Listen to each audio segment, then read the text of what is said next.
E aí, pessoal do terceiro ano, tudo bem?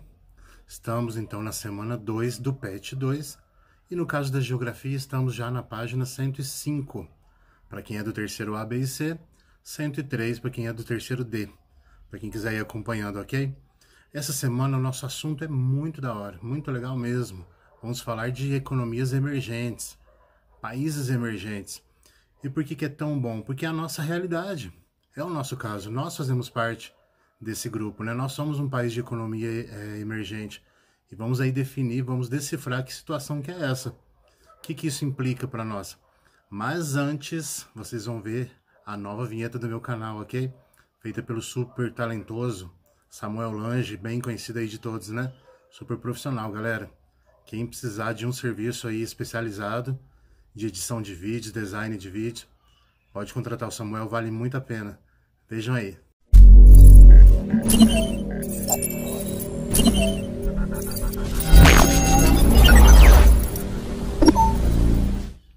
Isso aí, curtiram, né? Mas vamos então ao nosso assunto propriamente dito, economias emergentes.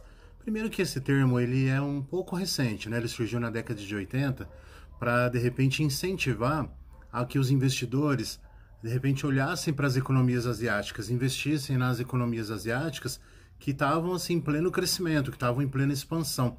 E também são chamados de novos países industrializados, então, conhecido como NPI, que são potências, né? São países, aliás, que apesar de serem subdesenvolvidos, apesar de ainda serem considerados pobres, são países que tiveram aí uma considerável industrialização, um considerável crescimento.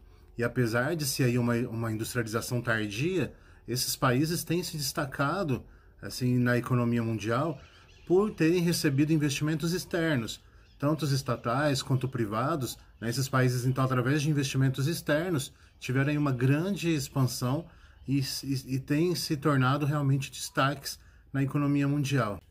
Quem são esses países, afinal de contas? Vocês já ouviram falar neles?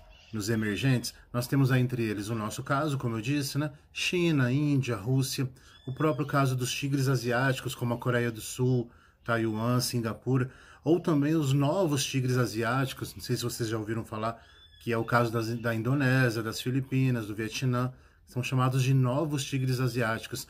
E eles, nesse caso aí dos tigres e dos novos tigres, eles ficaram conhecidos com esse nome porque eles realmente adotaram aí medidas de desenvolvimento que garantiram assim um crescimento muito forte e muito rápido, né? Uma prosperidade econômica muito grande.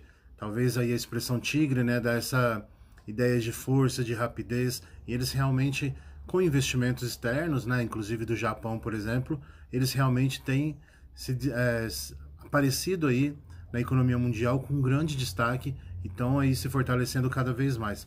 Porém, um lado ruim aí dos emergentes, por conta deles dependerem tanto dos investimentos externos, eles acabam ficando vulneráveis em casos de crise como essas que a gente está vivendo agora do Covid-19, então que são países realmente que dependem dos investimentos estrangeiros. Né? Eles dependem uma dependência econômica e mesmo tecnológica externa, né? Então, quando vem uma grande crise, quando vem uma grande recessão, aí esses países eles realmente ficam bastante prejudicados. Bom, os países emergentes, eles se destacam em alguns pontos que nós vamos analisar agora. Por exemplo, metas. São países que querem continuar sendo considerados como bons para serem investidos, né? Bons para que os outros países ou empresas investam nesses países. Então, eles têm que cumprir metas, né?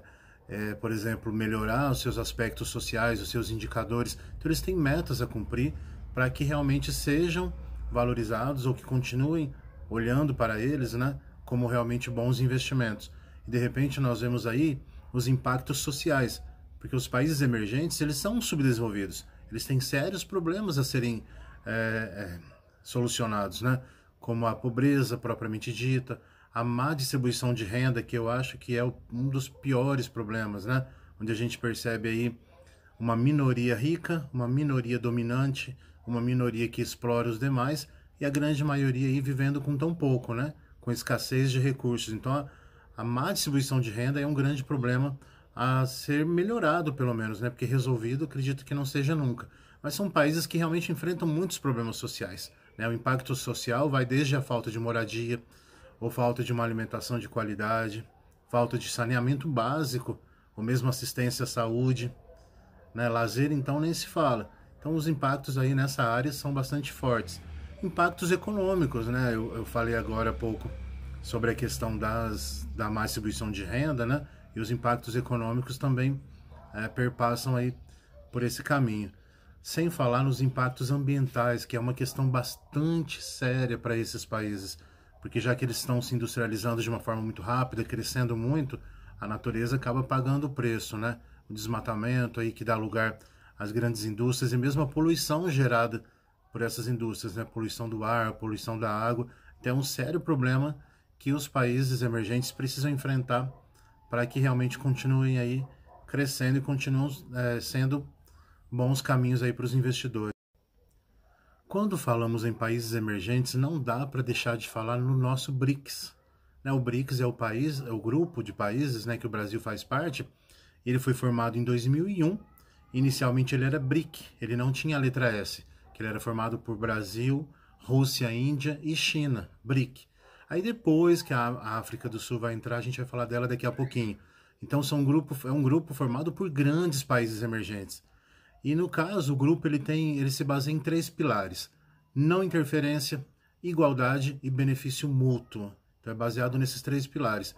E para vocês terem uma ideia, nos últimos anos, nós do BRIC garantimos metade do crescimento econômico mundial. Então metade do crescimento econômico mundial veio dos países aqui do BRICS. Então o papel que o BRICS tem na nova economia mundial é muito grande.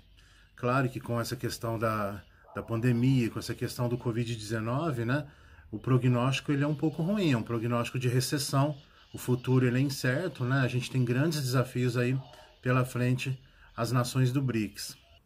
E nós vamos falar agora um pouquinho de cada um dos países do BRICS, começando, é claro, pelo nosso Brasil. Então o Brasil ele se destaca aí no mercado internacional como um grande fornecedor de produtos primários e produtos industriais. Então nós somos exportadores, nós vendemos produtos primários e produtos industriais. Mesmo nós tendo uma industrialização não tão avançada, né?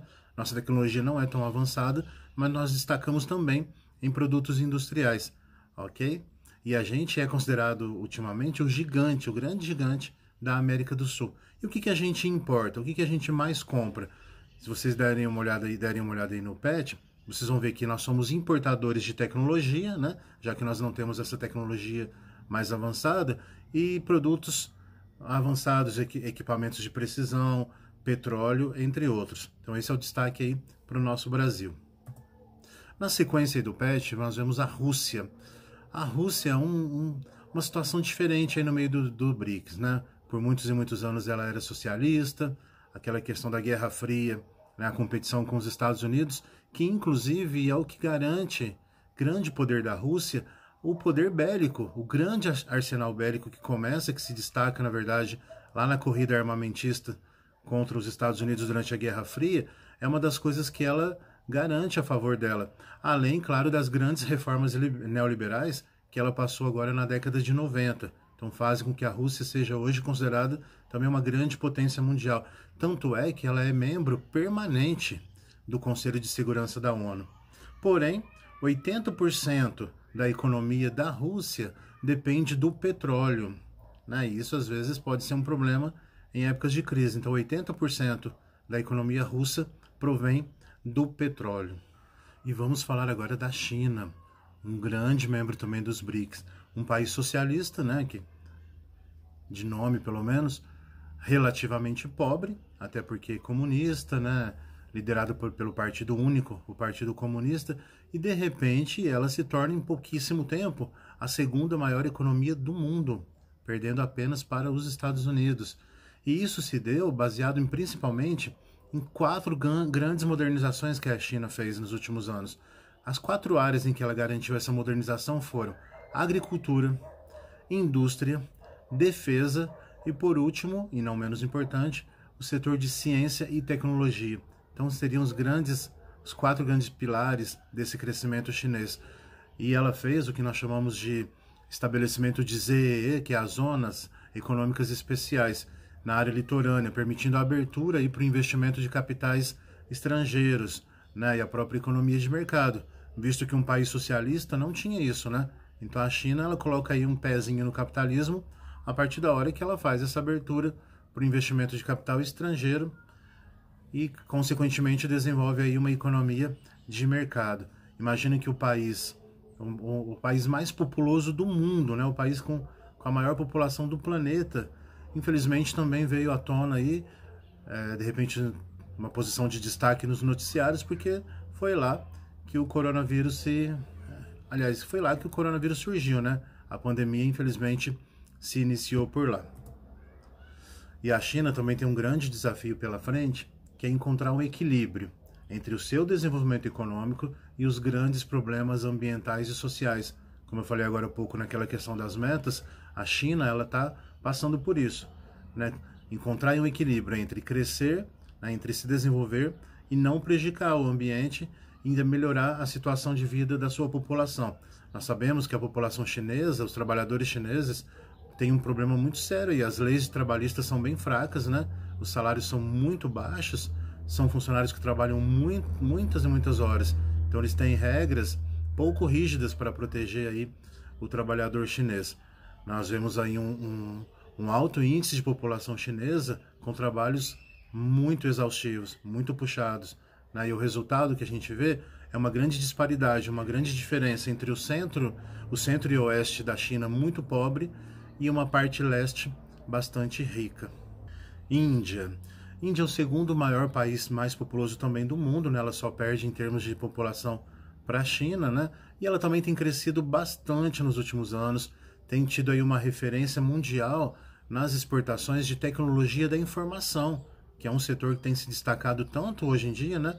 E a Índia, então, ela tem se destacado na exportação de tecnologia da informação. Inclusive, Bangalore, né, a cidade mais importante, é conhecida como a capital mundial da tecnologia da informação. A partir dos anos 90, a Índia ganha, então, um mercado internacional, mesmo com tantos problemas sociais, mesmo com questões de desigualdades gravíssimas, né?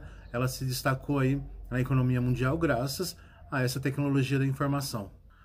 A África do Sul entrou no grupo dos BRICS bem depois, né? Apenas em 2010. Ela é a letra S dos BRICS, porque na verdade a sigla é em inglês, né? Então South African, né? Por isso que é a letra S aí do grupo.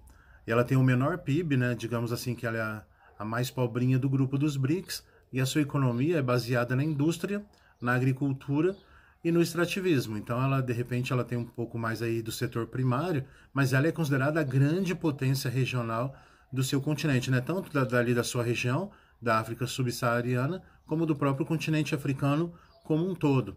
E ela se destaca também do ponto de vista étnico e cultural, que tem uma importância muito significativa aí para o mundo inteiro, né? A experiência em construir uma verdadeira sociedade democrática, né? É uma lição aí que a África do Sul tem dado para o mundo.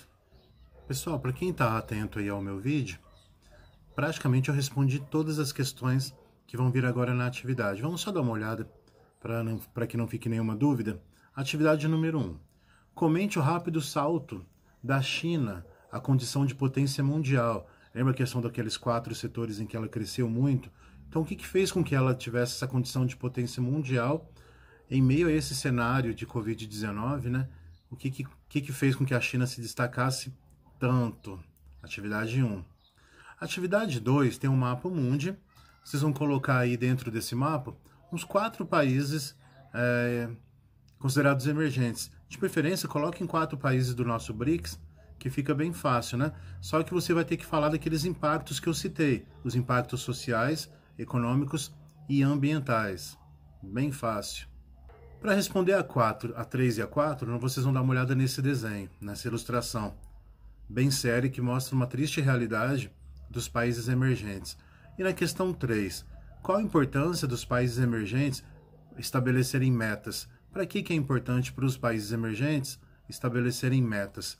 E na 4, qual que é o grande problema social que essa imagem mostra para nós? Você vai ter que justificar essa resposta. Mas tá fácil, né? Eu falei que era o grande maior problema dos emergentes, dá para ver aí nessa ilustração. E a 5, que tem muito a ver com a 4, Em vários países emergentes, como o Brasil, muitos têm pouco e poucos têm muito. Você concorda com isso? Se você concorda, dá uma explicada. Se você não concorda, também explica o porquê que você não concorda. Beleza? Até a próxima, então. Obrigado pela força. Se você ainda não se inscreveu no meu canal, faça isso agora, hein? Curta esse vídeo. Ative aí as notificações para você receber automaticamente os próximos. Até mais.